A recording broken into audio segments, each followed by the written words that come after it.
Amul baby Arnold தம்பியாங்கிற பயணத்தில் 4-2 study ஹாலிடேஸில் இருந்த எனக்கு காலையில் எந்திரிச்சிருந்தாங்க ஞாபகம் வச்சு இன்னைக்கு காலேஜுங்க.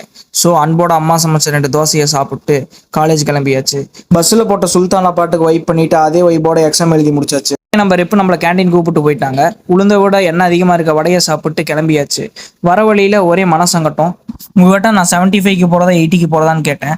ஆனால் நீங்கள் எல்லாருமே டே விலாகா வீக்லி அப்டேட்டானு ஓட் பண்ணிட்டு போயிட்டீங்க. இந்த தடவை நான் உங்களுக்கு அந்த கஷ்டத்தை கொடுக்க விடும்ல, அதனாலேயே இந்த தடவை ஓட்டிங் போல் ப்ரொவைட் பண்ணிட்டேன். வந்து சாப்பிட்டு என்னடா வெளியே சாத்தோன்னு போய் பார்த்தா நம்ம பாய்ஸ் வாடா கோயிலுக்கு போகலான்னாங்க. ஓகே, நல்ல காரியத்தை தள்ளி போடக்கூடாதுன்னு பேக்ரவுண்ட் சாங் போட்டு கிளம்பியாச்சு.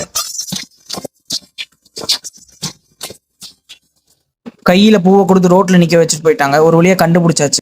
நம்ம செஸ்ட் மேன் நேற்று போட்ட டைவில் தலைவலிக்குதுன்னு டாக்டரை செக் பண்ணிட்டு இருந்தாங்க. ஆல்ரைட் யோர் ஓகேன்னு அவர் சொன்னதுக்கப்புறம் எல்லாரும் குஜு குஜுன்னு கிளம்பி குட்டைக்கு போயாச்சு. போயிட்டு பாய்ஸ் எல்லாம் சில் பண்ணிட்டு நம்ம தம்பிக்கு பர்த்டேன்னு ட்ரீட் வச்சாரு.